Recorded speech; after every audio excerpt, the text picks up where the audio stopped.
Berarti jualan tahu aci udah dari tahun berapa, Pak? Kalau di sini tahun 2007. 2007. 2007. Ini satu tahu Tegalnya ini Rp700. Ya. Dulu awal jual tahun 2007 itu satu berapa, Pak? Satuannya? Satuan dulu Rp200. Rp200.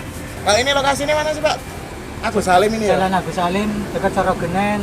Pokoknya deketnya ini rumah Depannya. almarhum Pak Bashir ya? Nggih, depan Pak Bashir. Iki sewadah isi 10, regane mung 7.000 tok. Satuannya iki Rp700 tok iki.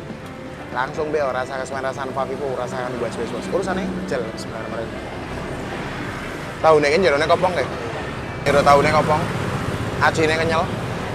Dan mau aku wis tawon karo bapak, tahu Tegal kae tahu sing khusus. Iki taune langsung di Tegal. Di Tegal yang ngalongan Pak Bescoyo cok iki. 20.000 ke sih trayeke.